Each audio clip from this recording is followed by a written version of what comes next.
आज के इस बहुत ही जोश भरे कार्यक्रम में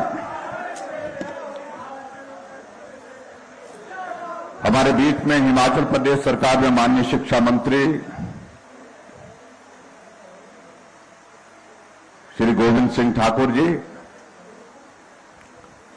आपके इस विधानसभा क्षेत्र के लोकप्रिय विधायक भाई सुरेंद्र शौरी जी, पार्टी के हमारे जिला के अध्यक्ष भाई भीमसेन शर्मा जी, मंडल के अध्यक्ष बलदेव महंत जी,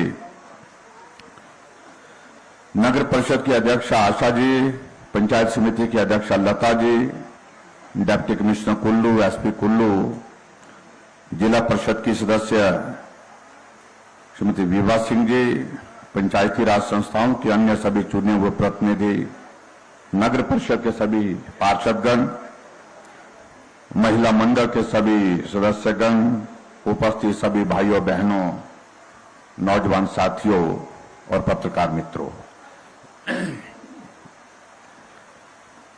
आज एक बार फिर से बंजारा विधानसभा क्षेत्र में आप सबके दर्शन करने का सौभाग्य प्राप्त हुआ। यहां गर्मजोशी के साथ आप सबने हमारा अभिनंदन स्वागत किया, उसके लिए आप सबका बहुत बहुत आभार।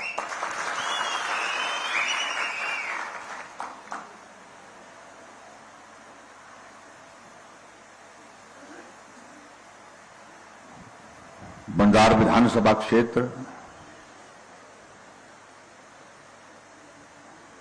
एक ऐसा क्षेत्र है जहां से होकर के हमको अपने क्षेत्र के लिए जाना पड़ता है।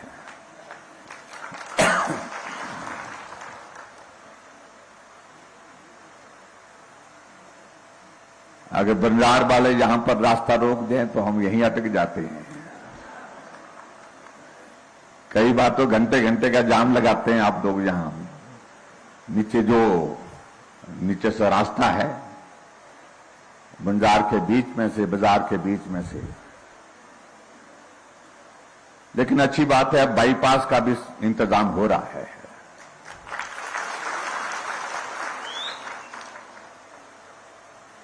मैं इस बात को देख रहा था, मैं सुन भी रहा था विधायक महोदय जी को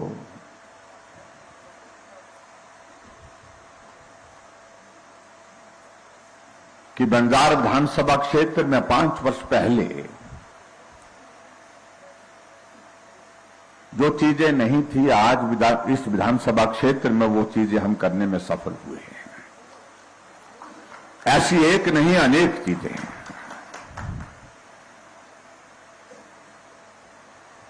हालांकि कोविड जैसा बहुत बड़ा संकट रहा बीच में, लेकिन फिर भी उसके बावजूद ये विधानसभा क्षेत्र हर तरह से विकास में आगे बढ़ा।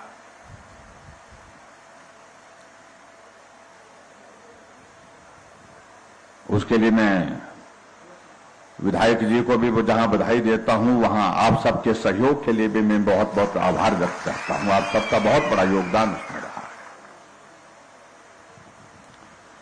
आज भी मैं अगर आपके इस विधानसभा क्षेत्र में यहां बंजार में आया हूं, देवता श्रृंगार ऋषि जी के यहां चरणों में, तो मैं यहां देख रहा हूं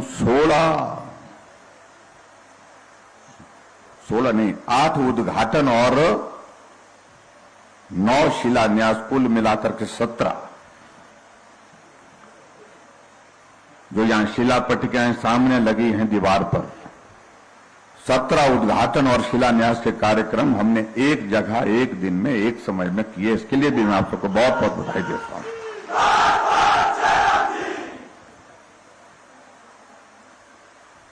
और इन उद्घाटन और शिलान्यास में जो पैसा खर्च हो रहा है वो लगभग 60 करोड़ रुपए खर्च हो रहा है।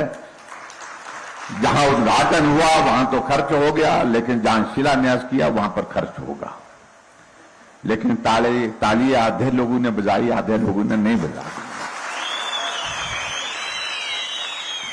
हम सराजी भी बहुत चालाक हो गए भाई, मैं खुद भी सराजी हूं, तो इसलिए सराजियों के साथ हमारी बातें बड़ी खुली होती है, बुरा मत मानना।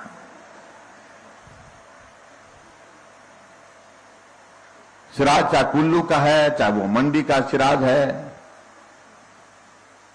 हमारी समस्याएं एक जैसी हैं। हमारी खुशियां एक जैसी हैं, हमारी बोली भाषा एक जैसी है, हमारा रहन सहन एक जैसा है।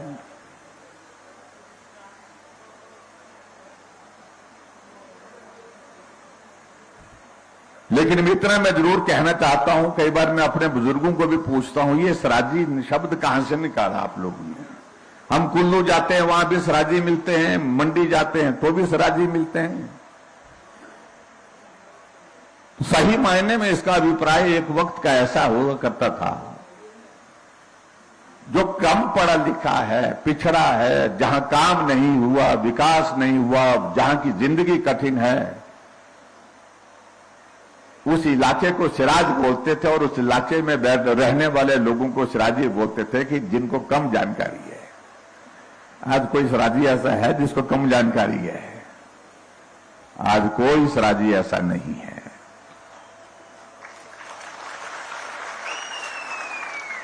हर तरह से हम आगे बढ़े हैं, शिक्षा के क्षेत्र में आगे बढ़े हैं, विकास के हर क्षेत्र में हम आगे बढ़ करके आज उस तरह के सराजी नहीं रह गए जैसे सराजी लोग हमको मानते थे किसी जमाने में। ये बड़ा साफ कहना चाह रहा हूं।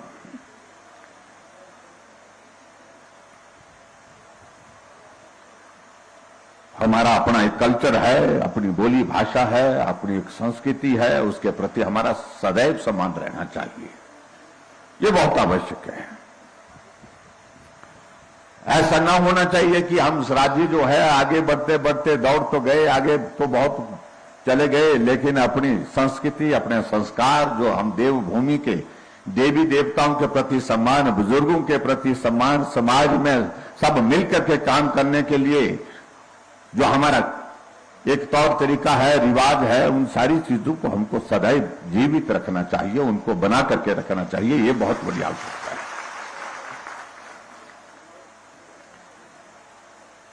पहले कम बोलते थे, पहले एक विधानसभा क्षेत्र का मेरे सिराज का नाम था, लेकिन जब मुख्यमंत्री बना तो लोग इस सिराजी के शब्द पर बहुत शोध करने लग पड़े।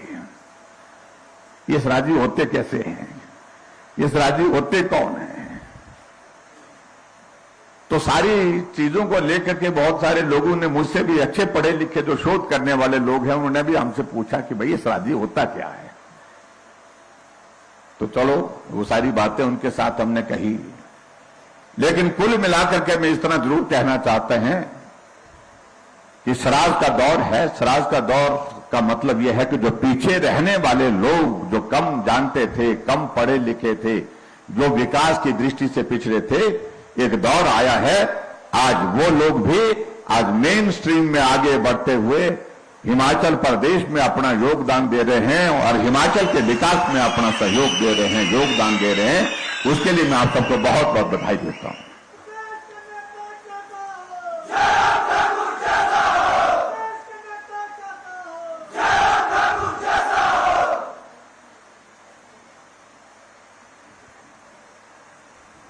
आजकल हम हिमाचल प्रदेश में सभी विधानसभा क्षेत्र में लोगों से मिलने के लिए निकले हैं और आज मिलते मिलते मैं आपके इस विधानसभा क्षेत्र में यहां पर बंजार में पहुंचा हूं। इससे पहले 51 विधानसभा क्षेत्र हमने पूरे कर दिए और 20 तारीख तक, 22 तारीख तक हम कोशिश कर रहे हैं कि हिमाचल प्रदेश के लगभग सभी विधानसभा क्षेत्र पूरे हो जाएंगे। जब हम लोगों से मिलने के लिए जा रहे हैं तो हमारे कांग्रेस के मित्रों को बहुत परेशानी है कि मुख्यमंत्री जा रहे हैं, प्रदेश में घूम रहे हैं। हमने कहा हम तो घूम रहे हैं, इसमें आपको क्या परेशानी है? अगर आप बंजार विधानसभा क्षेत्र में यहां आपके बीच में यहां पर आया हूं तो आपके इस विधानसभा क्षेत्र में जो विकास कार्य की यहां शिला पट्टिकाएं सामने लगी हैं, जहां करोड़ों रुपए के उद्घाटन और शिलान्यास हमने आज किए हैं, ये मुख्यमंत्री नहीं करेगा तो क्या हम कांग्रेस के नेताओं को बुलाएं? जी हमने काम करके रखा है, आप मेहरबानी करके आइए, आप यहां पर जो है ये उद्घाटन करें। आप हमारे यहां पर आकर के शिलान्यास करें।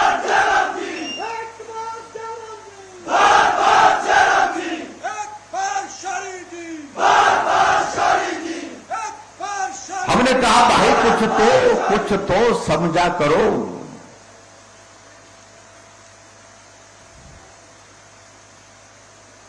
कह रहे हैं कि मुख्यमंत्री जा रहे हैं, बड़े बड़े तंबू लगा रहे हैं। हमने कहा इसमें क्या परेशानी है भाई। मैंने उन कांग्रेस के मित्रों को कहा कि भाई हमारा तंबू तो लगा हुआ है, दिल्ली में भी लगा हुआ है और हिमाचल में भी लगा हुआ है, ये तो लगा रहेगा। अब तुम्हारा उखड़ गया तो उसका क्या करें हम। इनका उखड़ गया ना देश में रहा ना प्रदेश में रहा, बेचा मुक्का।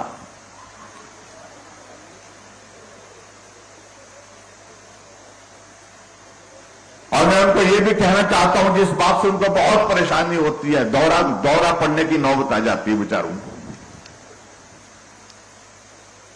मैं कहता हूं कि ये तंबू अभी 20 साल 25 साल तक लगा ही रहेगा, चाहे प्रदेश की बात है चाहे वो देश की बात है।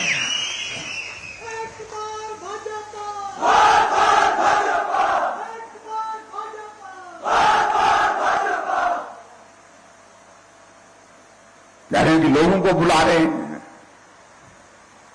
हाँ, लोगों को बुला रहे हैं, लोगों को मिल रहे हैं, लोगों से बात कर रहे हैं। तुम भी लोगों को बुलाओ, लोगों से बात करो।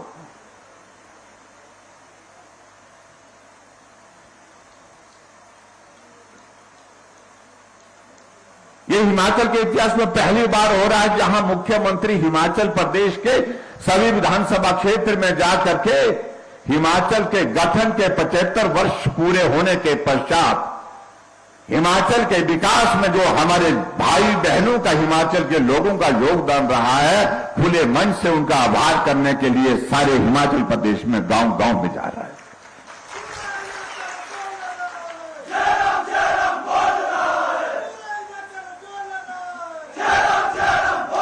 नहीं तो यही होता था।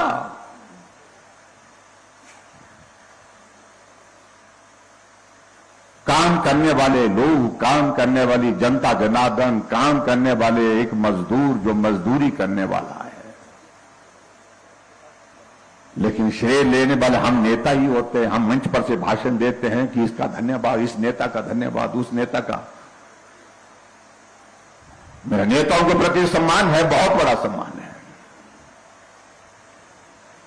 और नेताओं का धन्यवाद हम एक बार नहीं अनेक बार करते हैं, हर जगह करते हैं, हर बार करते हैं। और यहां पर भी आपने देखा होगा, मेरे आने से पहले अगर डॉक्यूमेंट्री आपने देखी होगी, यहां पर उस डॉक्यूमेंट्री में भी हिमाचल प्रदेश में जो 5 मुख्यमंत्री मुझसे पहले रहे हैं उनका भी जिक्र उसमें है। डॉक्टर वाईएस परमार जी का भी जिक्र उसमें है, ठाकुर रामलाल जी का भी जिक्र उसमें है, श्री वीरभद्र सिंह जी का भी जिक्र उसमें है, श्री शांता कुमार जी का जिक्र भी उसमें है, और श्री प्रेम कुमार धूमल जी का जिक्र भी उसमें है।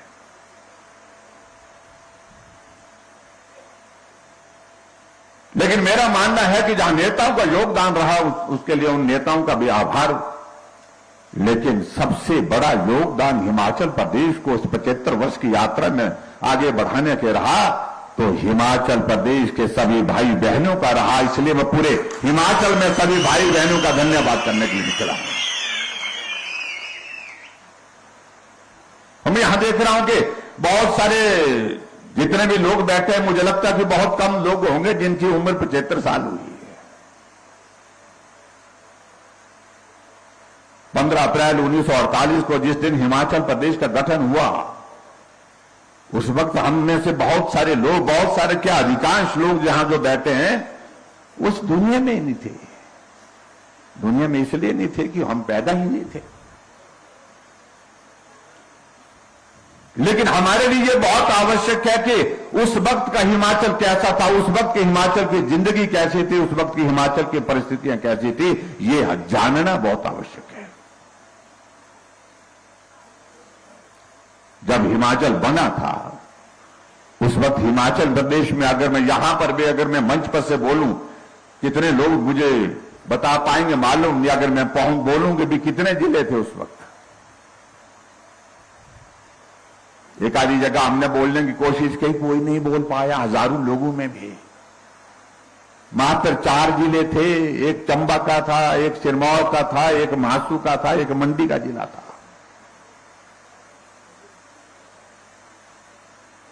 ये 15 अप्रैल 1948 की बात कर रहा हूं, जब हिमाचल बना था।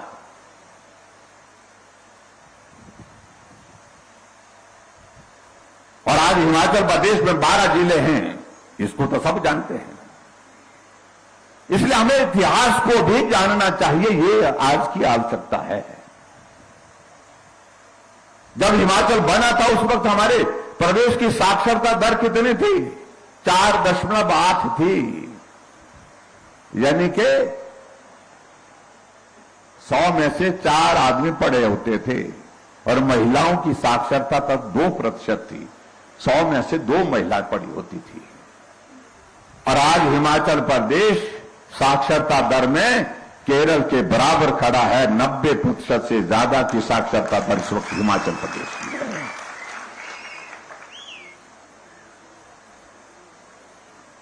जब हिमाचल बना तो उस वक्त 228 किलोमीटर सड़क थी हिमाचल में, और आज हिमाचल प्रदेश में सड़कों की लंबाई 39,500 किलोमीटर है। हम कहां थे, कहां पहुंचे?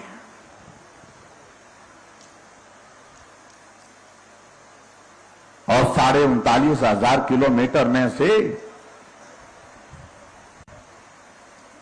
लगभग 20,000 किलोमीटर सड़क का योगदान, जिस योजना की शुरुआत अटल बिहारी वाजपेयी जी ने की थी, जिसको हम प्रधानमंत्री ग्राम सड़क योजना कहते हैं, उसके माध्यम से बनी है। अगर ये योजना नहीं होती तो आज भी हमारी पीठ का बोझ नहीं उतर पाता है। मुझे अच्छी तरह से याद है जब अटल जी प्रधानमंत्री थे, और अटल जी का हिमाचल के साथ कितना लगाव था। अटल जी का हिमाचल के साथ, लोगों के साथ कितना जुड़ाव था, स्नेह था। प्रधानमंत्री होकर के दिल्ली से 4 दिन के लिए, 5 दिन के लिए बाहर निकलना यह मुश्किल कार्य होता था, लेकिन फिर भी उसके बावजूद अटल जी प्रधानमंत्री हो करके भी 5 दिन के लिए, 6 दिन के लिए कुल्लू के अपने प्रीणी के गांव में पहुंचते थे, और पूरे देश का पीएमओ का ऑफिस जो है वहां से चलता था।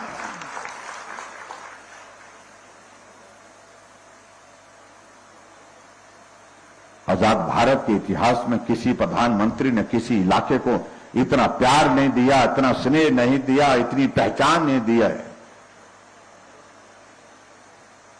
जब सत्ता में नहीं तब तो आने की बात समझ में आती है कि चलो आगे, लेकिन सत्ता में रहते हुए, प्रधानमंत्री रहते हुए मनाली में आकर के रुकना, ये हमारे लिए कितना बड़ा सौभाग्य का विषय है। जब हमने इस योजना की शुरुआत की थी, प्रधानमंत्री ग्राम सड़क योजना की, तब उन्होंने इस बात का जिक्र किया था कि मैं शहरों में भी जाता हूं, गांव में भी जाता हूं, शहर अच्छे हो गए, सड़कें पक्की हो गई, बड़ी बड़ी गाड़ियां वहां पर चल रही हैं, लेकिन गांव में जब जाता हूं तो मुझे दुख उस बात का होता है कि मेरे गांव के रहने वाले उस भाई और बहन की पीठ का बोझ हम नहीं उतार पाए। वो अगर चढ़ाई चढ़ रहा है तो पीठ में बोझ है, चढ़ाई उतर रहा है तो भी पीठ में बोझ है। इस बोझ को उतारने के लिए मैं पूरे देश में प्रधानमंत्री ग्राम सड़क योजना की शुरुआत कर रहा हूं, और 60,000 करोड़ रुपए की लागत से उन्हें योजना की शुरुआत की थी। आज अगर हम हिमाचल प्रदेश में सड़कों का जिक्र कर रहे हैं, यहां शौर्य जी जिक्र कर रहे थे, यहां सड़क पहुंचा दी, वहां सड़क पहुंचा दी, उस गांव में पहुंचा दी, सब जगह सड़कें पहुंच गई, और उसमें बहुत बड़ा योगदान अटल जी का रहा है। इसलिए अगर हम 75 वर्ष की इस यात्रा का जब जिक्र करते हैं तो ऐसे महानुभाव का हमको सदैव याद करना चाहिए। अटल टनल रोहतांग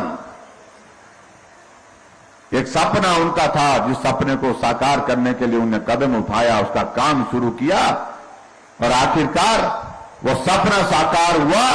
देश के हमारे प्रधानमंत्री, वर्तमान प्रधानमंत्री श्री नरेंद्र मोदी जी 3 अक्टूबर 2020 को उस अटल टनल का उद्घाटन करने के लिए मनाली उतरे। हम कैसे भूल सकते हैं इन चीजों को।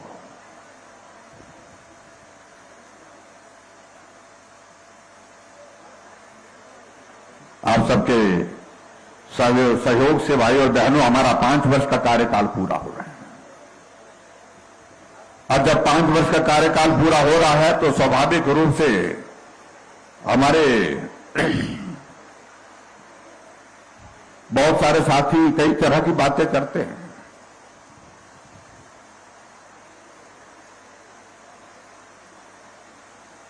क्योंकि चुनाव आया तो चुनाव के दिनों में अपनी पार्टी की बात सब करेंगे, हम भी करेंगे, वो दूसरे हैं वो भी करेंगे।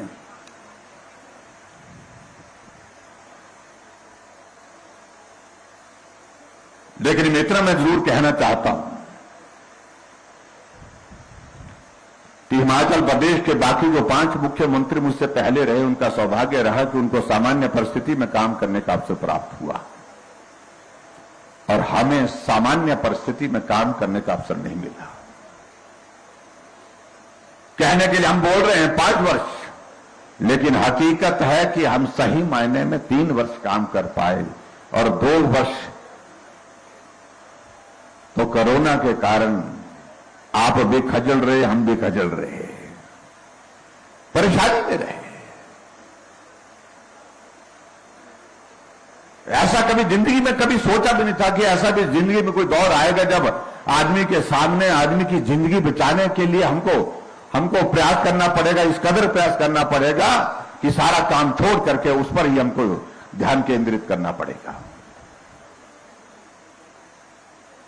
बहुत सारे लोगों का जीवन बचाने में हम सफल हुए, लेकिन बहुत सारे लोगों की दुखद मृत्यु हुई और जिन लोगों की दुखद मृत्यु कोविड के कारण हुई है उनके प्रति हमारी संवेदनाएं हैं, उनके परिवार के प्रति हमारी संवेदनाएं हैं। लेकिन हालात ऐसे थे जो कर सकते थे हमने करने की कोशिश की है। और इस 5 वर्ष के कार्यकाल में मैं इस बात को मैं जरूर कहना चाहूंगा कि हिमाचल प्रदेश में हमने गरीब के करीब रह करके काम करने की कोशिश की है, गरीब के साथ मिल करके काम करने की कोशिश की है।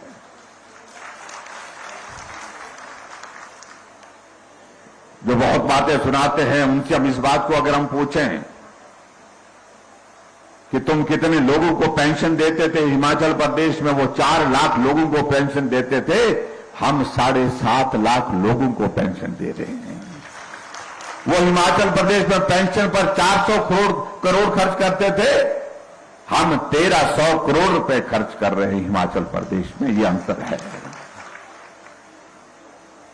हमने आयुष्मान भारत के साथ हिमाचल प्रदेश में गरीब आदमी के इलाज के लिए हिमकेयर की शुरुआत की।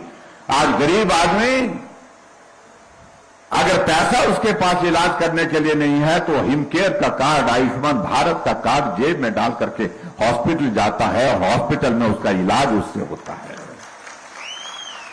सरकारें तो आज से पहले भी रही,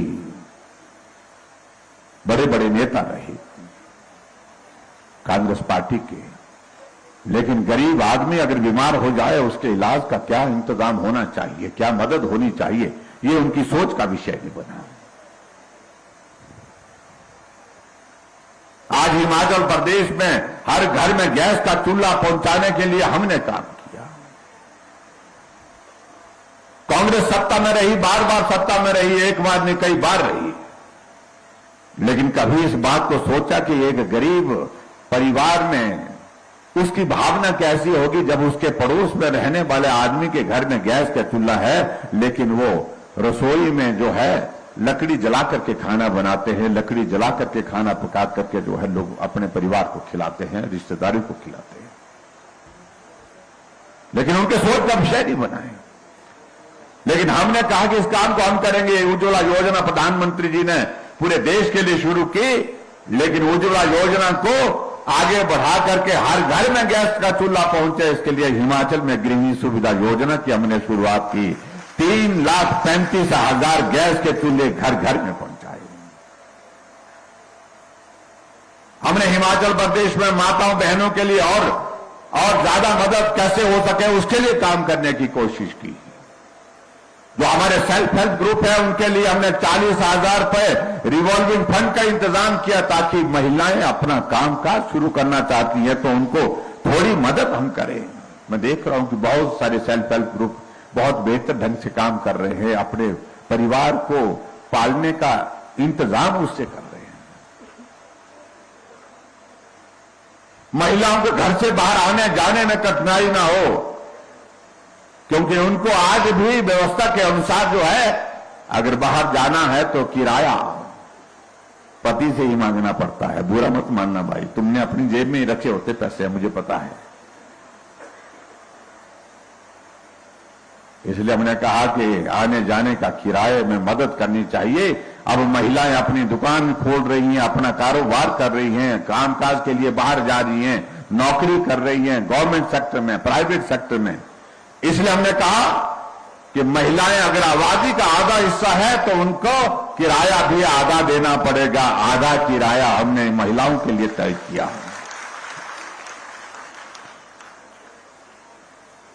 एक और शुरुआत की उस दृष्टि से हमने, और इसमें तो मानना चाहिए, मैं कल पुरुष भी खुश होने चाहिए, क्योंकि ये बटुआ तो आपका खुलता है, आधा खुल रहा है आजकल।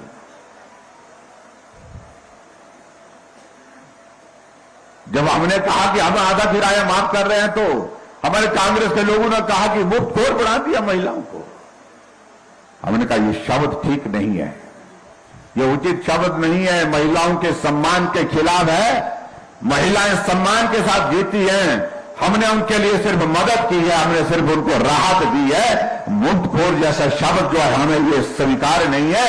इस बात को लेकर के इस बार के चुनाव में जो कांग्रेस के लोग आएंगे तो उनको महिलाओं के पास जब वोट मांगने की बात आएगी तो उनसे जरूर इस बात को पूछना, तुम ही थे जो कह रहे थे कि महिलाओं को मुफ्तखोर बना दिया।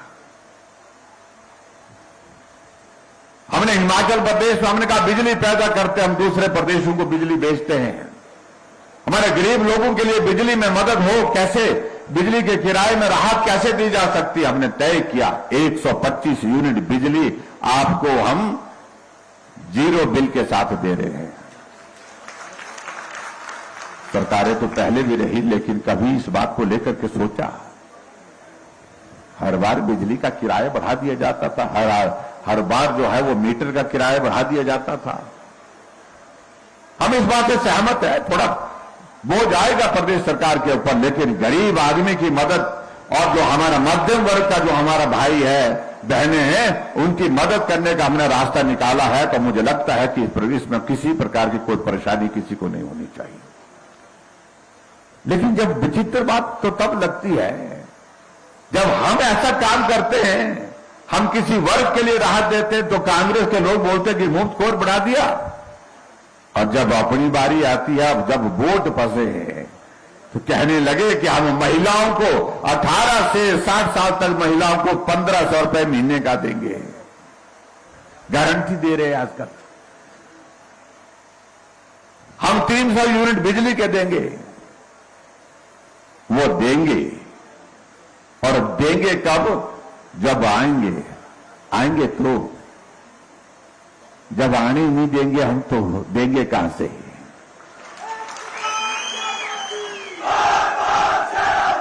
और क्यों आने देना हमको भाई? और मैं एक बात जरूर कहना चाहता हूं, जो कांग्रेस की हालत वर्तमान में ना इतनी हास्यास्पद बन गई, ऐसी खराब स्थिति, इतनी बुरी स्थिति कभी कांग्रेस ने कभी जिंदगी में सोची नहीं थी होगी। इनका नेता पूरे देश भर में, इनके नेता पूरे देश भर में, राहुल गांधी जी चल रहे हैं भारत जोड़ो यात्रा पर, और उधर गोवा में भारत छोड़ो यात्रा पर, कांग्रेस छोड़ो यात्रा पर कुछ लोग निकल पड़े। 8 एमएलए ने कांग्रेस पार्टी से छोड़ करके त्यागपत्र दे करके भारतीय जनता पार्टी शामिल कर ली।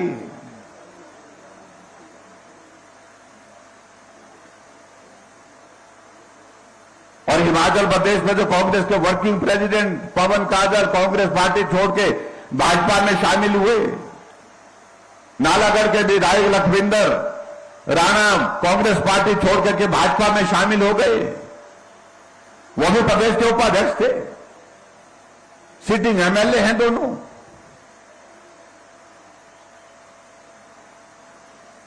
और उसकी वजह यह है कि नेतृत्व रहा नहीं। गुलाम नबी आजाद हो गए। अभी दिल्ली में इनने महंगाई पर रैली की, महंगाई पर इनके नेता राहुल गांधी भाषण देने लगे, आटे को भी लीटर में तोल करके दे दिया उन्होंने। आप कल्पना करिए कि देश के नेतृत्व की हालत क्या हो गई। उन्हें अभी तक मालूम नहीं है कि आटा किलो में दिया जाता है या लीटर में दिया जाता है। बहुत सारी बातें हैं जो विवादों को कहने का मैं समझता हूं आज हम रहने देते हैं। भाई और बहनों, मैं इतना जरूर कहना चाह रहा हूं,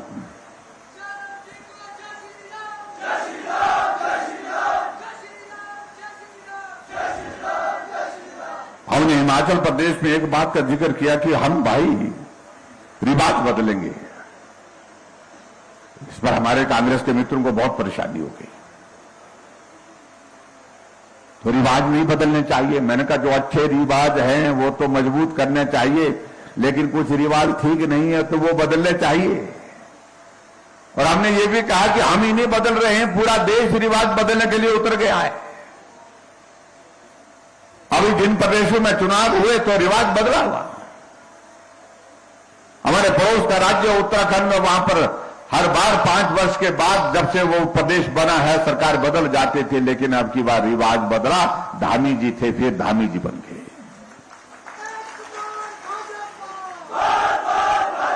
उत्तर प्रदेश में 37 वर्षों से रिवाज चला हुआ था, हर बार 5 वर्ष के बाद सरकार बदल जाते थे। अब की बार योगी जी थे, योगी जी फिर बन गए, रिवाज बदल गया। हरियाणा में हमारी सरकार कभी नहीं बनती थी, अब की बार सरकार बनी 2014 में, 5 वर्ष का कार्यकाल 2019 में पूरा करने के बाद फिर वहां पर भाजपा की सरकार चल रही है। रिवाज बदला है भाई। कभी कभी हमारी बात को मान लिया करो, हम उनको कहते हैं।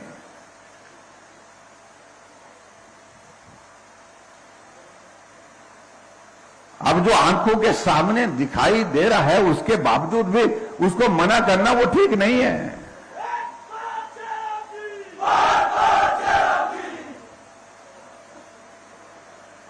अभी हमारे कुछ कांग्रेस के साथी हमारी पार्टी में शामिल हुए और उन्होंने अपने आप इस बात का जिक्र किया, पार्टी जो देश की थी वो परिवारों तक सीमित हो गई।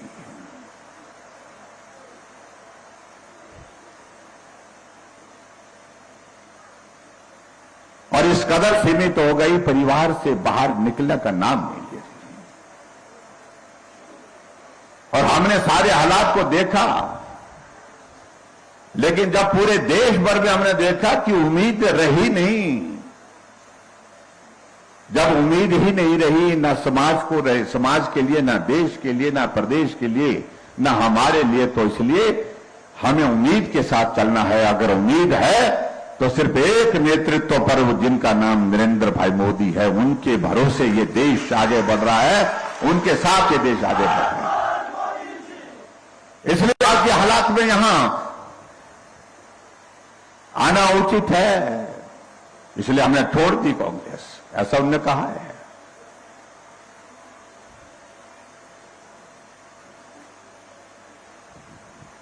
मैं उन सारी बातों को फिर से दोहराऊं, इसकी आवश्यकता नहीं महसूस करता हूं, लेकिन मैं इतना मैं जरूर कहना चाहता हूं।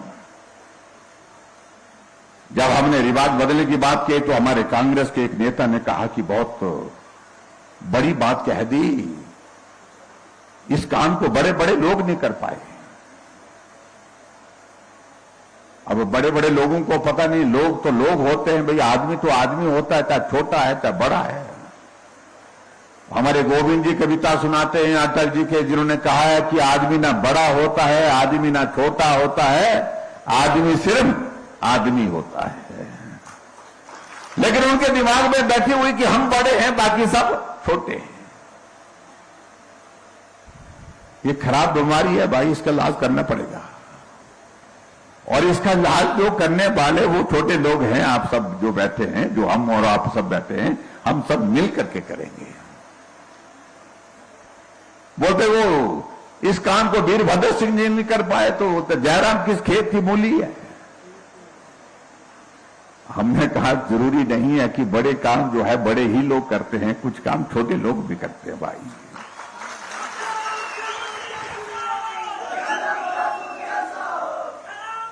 और अब की बार मैं ये कहना चाहता हूं, जो छोटे लोगों की, मैं अगर बड़े लोग जो इस पर तरह से सोच रखते हैं, मैं सभी छोटे भाई बहनों से, जो छोटे मतलब हम सब छोटे माने हैं उन लोगों ने, आओ हम मिलकर के इस रिवाज को बदल देंगे। अब की बार बदल करके छोड़ेंगे, उखाड़ करके फेंकेंगे और हिमाचल में फिर से सरकार बना करके देंगे। इस सोच को बदलने के लिए काम करना होगा और एक बार छोटे लोगों को खड़े होकर के इसका जवाब देना होगा।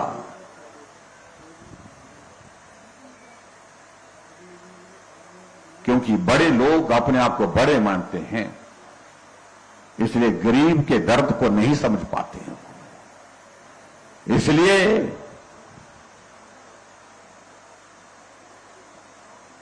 गैस का सिलेंडर देने का इनका की योजना लंबे समय तक सत्ता में रहने के बावजूद नहीं हुई, क्योंकि वो बड़े लोगों के घर में तो गैस होती थी, छोटे के घर में गैस हो या ना हो उससे कोई फर्क थोड़ी पड़ता था। गरीब आदमी बीमार हो तो इसमें बड़े लोगों का इलाज तो बड़े बड़े हॉस्पिटल में हो जाएगा, लेकिन गरीब आदमी का इलाज कहां होगा ये उनके सोचने का विषय नहीं था।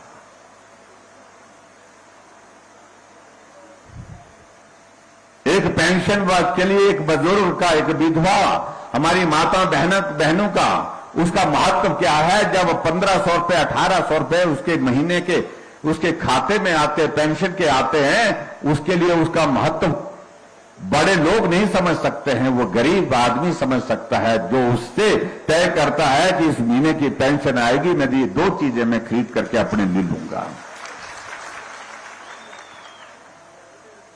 ये बड़े लोग इस बात को नहीं समझते हैं कि एक मेहनत करने वाला मजदूर, उसको 10 रुपए 15 रुपए आप दिहाड़ी बढ़ाते थे, हमने एक साथ 50 रुपए दिहाड़ी बढ़ाई, यानी कि महीने का 1500 रुपए का उसका मजदूर को लाभ हुआ। ये बड़े लोगों को सोचने का विषय नहीं बन पाया, क्योंकि बड़े लोग मजदूरी नहीं करते हैं, मजदूर करने वाला आदमी छोटा होता है। तो हमने छोटे आदमी के साथ रह करके उसकी मदद करने की कोशिश की। एक आशा वर्कर को 200 रुपए 250 रुपए बढ़ा दिया जाता था बजट में, हमने उसका आशा वर्कर का पैसा जो है 1800 रुपए उसका बढ़ा करके उसको मदद करने की कोशिश की है, क्योंकि वो छोटे होकर के भी बहुत बड़ा काम कर रहे हैं, किसी की जिंदगी को बचाने का काम कर रहे हैं। एक आंगनबाड़ी वर्कर जो है उसका 200 रुपए 250 रुपए बढ़ाते थे, 150 रुपए बढ़ाते थे, हमने उसका 1700 रुपए बढ़ा करके उसके लिए मदद का रास्ता निकाला, ताकि उसके लिए भी, उसके परिवार के लिए भी जो है 2 वक्त की रोटी जो है वो सरल हो जाए, उसमें उसके लिए मदद हो जाए। इस भाव के साथ काम किए। ये बड़े लोगों का सोचने का विषय नहीं बना। एक खिचड़ी बनाने वाला स्कूल में, एक चौकीदार पंचायत घर में, एक चौकीदार जो हमारा रेवेन्यू में काम करता है, जो भी है, जितने भी हैं, हमने उनके 900 रुपए महीने के बढ़ाया, नहीं तो उनका 50 रुपए 100 रुपए 150 रुपए ये बढ़ाया जाता था, क्योंकि वो छोटे लोग हैं। तो बड़े लोगों को उनकी पीड़ा को समझने का वक्त नहीं मिल पाया। ये अंतर है जिस अंतर को समझने और समझाने की आवश्यकता है। इसलिए भाई और बहनों, में आप सबसे भी इस बात के लिए निवेदन करना चाहूंगा कि इस बार ये वक्त आया है, बड़े लोगों और छोटे लोगों के बीच में आया है। तो छोटे लोग जो है इस वक्त को अच्छी तरह से समझें कि हमें किस प्रकार से आने वाले समय में इस चुनाव में जवाब देना है।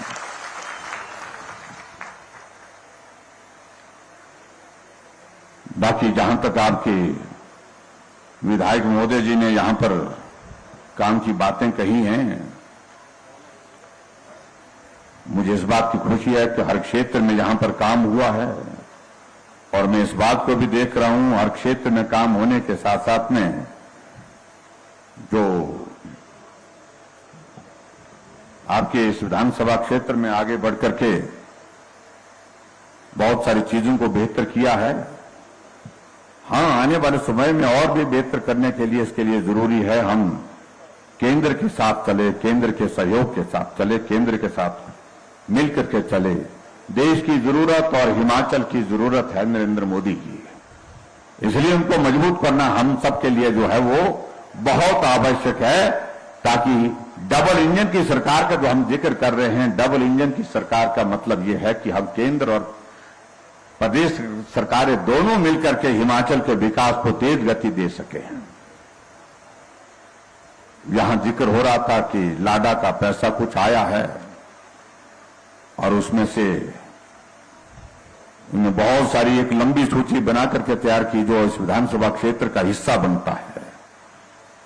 तो मैं उनका जिक्र कर रहा हूं, थोड़ा सा वक्त लग रहा है इसमें। मैं तो उनको कह रहा था कि मैं एक लाइन में बोलूं, उन्होंने कहा कि नहीं नहीं, अलग अलग इलाके की अलग अलग मांगे हैं।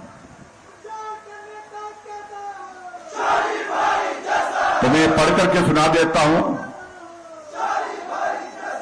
और इसमें आप सबका सहयोग चाहिए हमको। कुछ काम आज कर रहे हैं, कुछ काम आने वाले समय में करेंगे, लेकिन करते रहेंगे, ये मैं जरूर कहना चाहूंगा, हमेशा करते रहेंगे। और एक सड़क का यहां पर जिक्र किया है, फागला से गोही सड़क के लिए, उसके लिए 25 लाख रुपए देने की मैं घोषणा करता हूं। जोल गेस्टा पोइंग सड़क के लिए भी 25 लाख रुपए देने की मैं यहां पर घोषणा करता हूं। दलासनी से मही सड़क के निर्माण के लिए 15 लाख रुपए, बंजार बस स्टैंड से जवाहर सड़क के लिए 20 लाख रुपए की यहां घोषणा करता हूं। ग्राम पंचायत खावल में पोखरी धार से सांदा सड़क के लिए 20 लाख रुपए देने की यहां पर घोषणा करता हूं। बाहू प्लोनाड़ा बछूट सड़क के लिए 25 लाख रुपए देने की यहां पर घोषणा करता हूं। पुराना बस स्टैंड से मेला मैदान सड़क के निर्माण के लिए, ये यहां का हुआ ही, तो उसके लिए 10 लाख रुपए देने की यहां पर घोषणा करता हूं। जैनी गोरली से बिहार बियाफड़ सड़क के लिए 10 लाख रुपए, दिलियार से पड़ानी सड़क के लिए 25 लाख रुपए देने की घोषणा करता हूं। खाबर कैंची से हरिजन बस्ती कुलोहली बिंद्रा तक सड़क के निर्माण के लिए 20 लाख रुपए देने की घोषणा करता हूं। फुट ब्रिज गुशैनी के लिए 7 लाख रुपए देने की यहां पर घोषणा करता हूं। आखली से छियाची घाट तक के लिए, उसके लिए 10 लाख रुपए सड़क के निर्माण के लिए मैं यहां पर घोषणा करता हूं। भिवेली से कुलाबाई सड़क के लिए 10 लाख रुपए, बाहू से गजेहर सड़क के लिए 10 लाख रुपए, शनार से सजाऊ सड़क के लिए 5 लाख रुपए, लाउंड से गाती सड़क के लिए 5 लाख रुपए, मुख्य सड़क बाहू से धार लुसाल को अपग्रेड करने के लिए 5 लाख रुपए, मेला मैदान शरणधार सड़क के लिए, मेला मैदान से शरणधार सड़क के लिए 10 लाख रुपए देने की घोषणा करता हूं। बस स्टैंड बिहार से बागी सड़क के लिए 10 लाख रुपए, वाटर सप्लाई भिंडी से 10 लाख रुपए, कारदार संघ के भवन निर्माण के लिए 20 लाख रुपए, कारदार भी यहां पर बड़ी संख्या में आए हैं भाई। मिनी सचिवालय के नजदीक हनुमान सराय के लिए 15 लाख रुपए, ग्राम पंचायत पार्ली में गोहराबाई से निंगड़ा तक 10 लाख रुपए। बड़ी लंबी लिस्ट बनाई भाई इनने, मेरे टाटू भी शुक्र है। ग्राम पंचायत मंजली की मुख्य सड़क से पार्ली शहरी तक 10 लाख रुपए, द्वाला सराय के निर्माण के लिए को पूरा करने के लिए 5 लाख रुपए, बंजार में सैनिक भवन के लिए 15 लाख रुपए, मुख्य सड़क से मंडली बला सड़क के लिए 10 लाख रुपए, लाउंड से गाती सड़क के लिए 5 लाख रुपए, ग्राम पंचायत से गाड़ा पार्ली के निहारनी में डेंगा पुल के लिए 20 लाख रुपए। ये पुल का डेंगा ही रहेगा कि सीधा भी होगा? डेंगा बोलते हैं ना, माने तो टेढ़ा हो। कोई आदमी अगर ठीक नहीं होता जो उल्टा काम करता है उसको बोलते हमेशा ही डेंगा ही करता है। तो पुल सीधा करना भाई, दंगे मत रखना कहीं।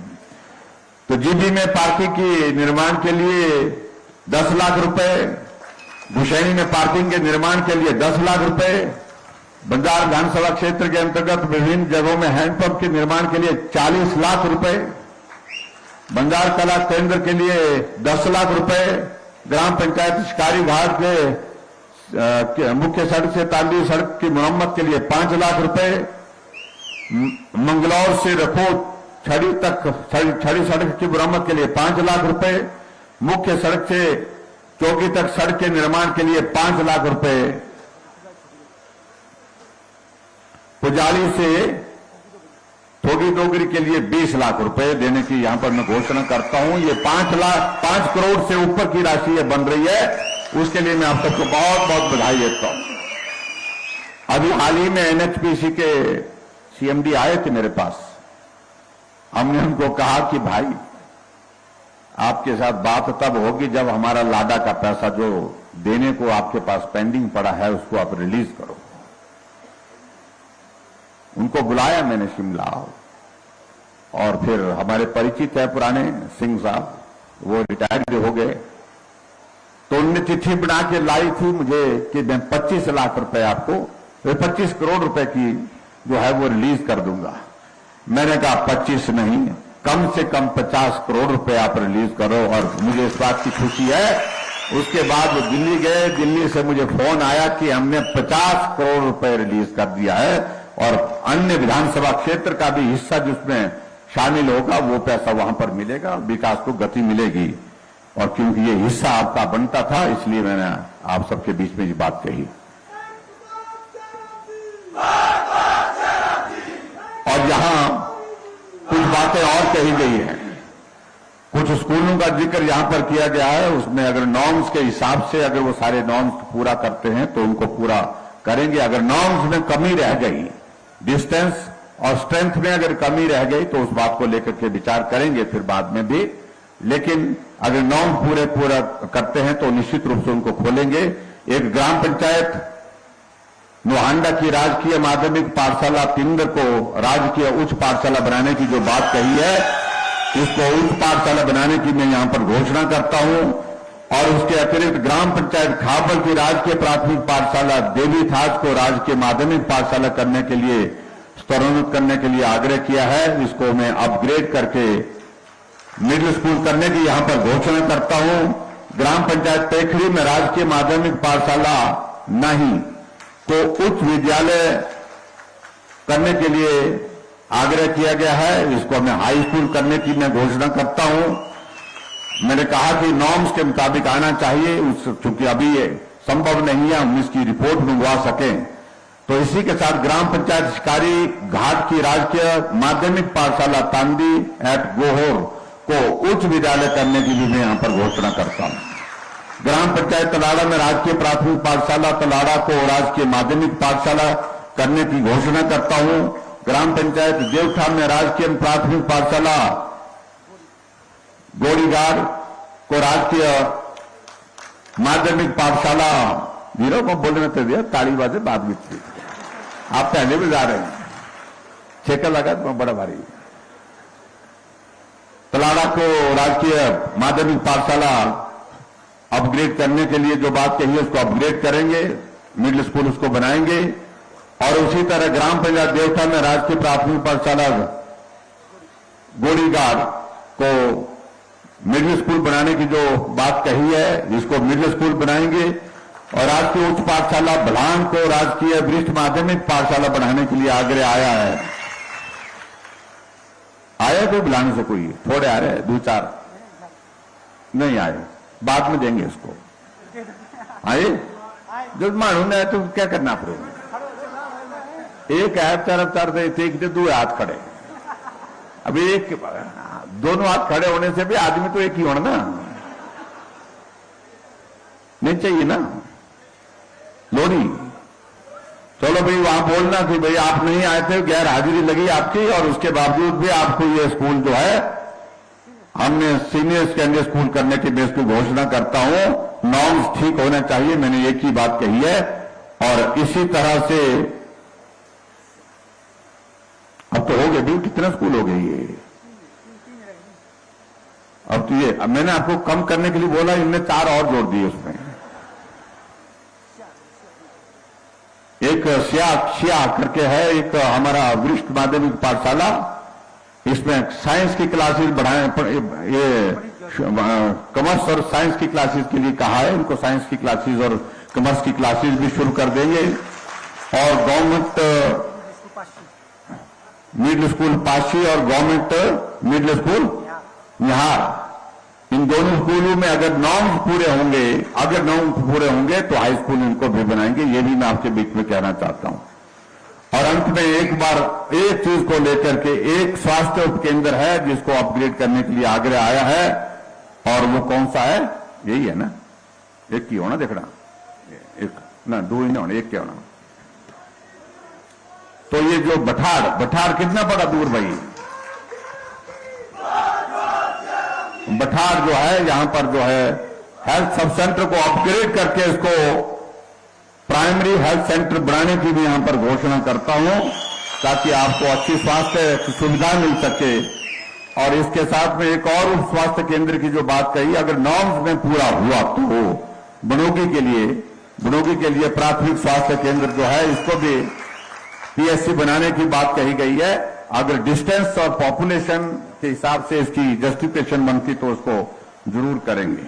मैं इस बात को देख रहा था कि आपके इस विधानसभा क्षेत्र में अगर हम विकास की अगर सारी चीजों का जिक्र करें तो पीएमजीएसवाई के अंतर्गत ही लगभग 100 करोड़ से ऊपर इस विधानसभा क्षेत्र में, एक विधानसभा क्षेत्र में पैसा खर्च हुआ है।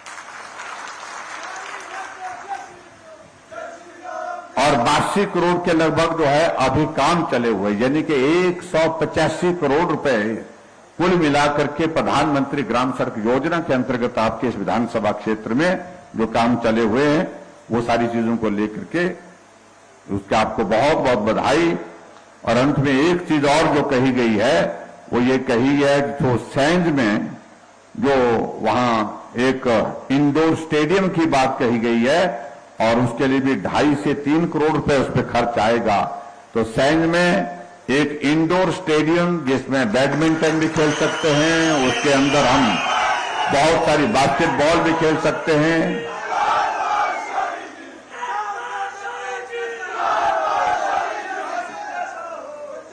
एक इंडोर स्टेडियम आपके सैंज में खोलने की भी मैं अब आज के इस कार्यक्रम में घोषणा करता हूं, ताकि उस घाटी में, उस इलाके में भी स्पोर्ट्स की गतिविधि को हम और बल दे सके। ये मैं आपके बीच में कहना चाहता था। और दूसरी बात अंत में, आपने जो मांगा वो हमने दिया है, अब हमें आप क्या देंगे? हमें तो एक विधायक चाहिए, हमें विधायक चाहिए इस विधानसभा क्षेत्र से जो हिमाचल में भारतीय जनता पार्टी की सरकार को बना सके, अपना योगदान दे, और दिल्ली में नरेंद्र भाई मोदी जी की सरकार को मजबूती दे सके। उसके लिए आप सबका आशीर्वाद चाहिए भाई और बहनों। मुझे पूरा भरोसा है यहां कोई कमी नहीं छूटेगी, कोई कसर नहीं छोड़ेंगे। बहुत बड़े बहुमत के साथ आप लोग यहां पर हम सबको अपना आशीर्वाद देंगे भारतीय जनता पार्टी की जीत को। और यहां भाई सुरेंद्र शौरी जी बहुत परिश्रम कर रहे हैं, मेहनत कर रहे हैं, आप सबके लोगों के बीच में काम कर रहे हैं। सहयोग करने वाले आदमी को हमेशा पहली बार जीत करके आए थे, और ऐसे में पहली बार आकर के काम करना कठिन भी होता है, लेकिन बहुत अच्छा काम इन्होंने किया है। इतनी बात कहते हुए आप सब आज के इस कार्यक्रम में बड़ी संख्या में यहां पर पहुंचे, आप सबका बहुत बहुत धन्यवाद। नमस्कार, जय हिंद, जय हिमाचल।